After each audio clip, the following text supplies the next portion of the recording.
Hey, what's going on, guys? It's Spencer, and today I'm going to be going over with you how I get to high rounds on Ascension on Black Ops 3. So this strategy is very simple, and without further ado, let's get right into it.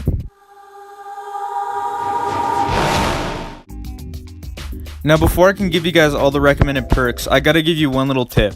The less perks you have on Ascension, the better, and that is because of all these little monkeys, these space monkeys, and they'll take your perks. It's better to have less perks just due to the simple fact that you'll have less perk machines to defend when a monkey round hits. Now, the first perk I'm going to recommend to you is Quick Revive, and I'm recommending Quick Revive because it's pretty obvious and you can get revived after you down up to 3 times in the game, so it's a very useful perk to have. Now, Quick Revive is located right in the starting room as soon as you spawn in, so it's not too hard to find. Now, the next perk I'm going to recommend to you is Juggernog. Now, I think it's pretty obvious why I'm recommending Juggernog, but if you're not sure, it's because you can take several extra hits before downing, and it generally makes zombies just a lot easier in general. So on Ascension, Juggernog is located in this location just up the stairs from the starting room, and if you turn the corner, there will be this little room with Juggernog in it. However, to get Juggernog, you need to turn on power, and I will show you how to do that right now. Now, literally, turning on power in Ascension could not be more straightforward. All you do is you go up these stairs from the Juggernog room, and then the power switch will be right there behind a door. Now, the third and final perk I'm going to recommend to you is Widow's Wine. Now, Widow's Wine basically makes high rounds easier because when the zombies hit you, it basically creates a force field that freezes them for a second and you don't take any damage. Now, Widow's Wine is located up here next to the Lunar Lander, and basically it's 4,000 points. Now, the first gun I'm going to recommend using, which is pretty much essential to this strategy, is the Pack-Punch Thunder Gun into the Zeus Cannon. Now, this weapon could be gotten out of the box, and basically what it does is it blasts zombies out of your way and it will kill an entire train of 24 zombies. Pair it with the Gobblegum Alchemical Antithesis and you basically have the most overpowered thing in zombies.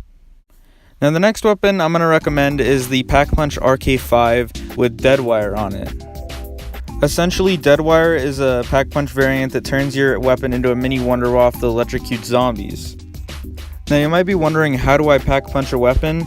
So basically what you do is I'm showing you all these steps in the gameplay right now, and I'll speed them up because they're kind of tedious, but essentially what you're doing is you're going to 3 different locations and calling in Lunar Landers and then basically taking the Lunar Landers back to spawn. So I'll speed this portion up just so you can see the general location of the Lunar Landers.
Now that you have that done, basically what you want to do is you want to go back to the location where the power switch is.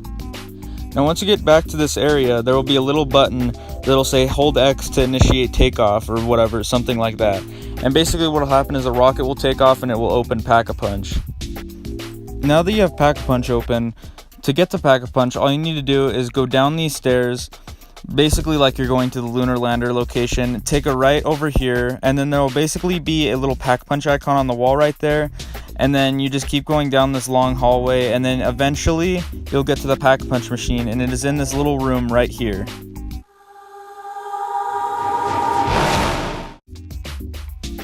So the strategy is very simple. Basically what you do is you go up to the lunar lander area, kind of where the widow's wine machine. And while you're up here, you want to run figure 8 trains in this location that I'm showing you right now. And basically, if you run figure 8 trains with widow's wine, it'll give you a little bit of area for mistake. And what I mean by this is if you get trapped in a corner on accident, you won't immediately die. The zombies will freeze and you'll have an opportunity to shoot them with your thunder gun. Now basically, if you do this strategy for about 3 or 4 hours, you'll be able to get to round 50 easily. This is absolutely one of the easiest maps in COD Zombies history, and I can kind of consider it the boot camp of zombies training. And while you're here, you can pretty much train until you get bored. I basically went to round 50 just for the gameplay, and then I got bored, so I closed the app. But you can pretty much get to whatever round you want up here, honestly. It gets to the point where all the zombies rounds are the same, just longer, and it gets really boring after a while. But that being said, this is a really good tutorial for beginners, and I hope you guys have enjoyed this video, and I hope it helps you get better at Ascension, and I will see you guys in the next video.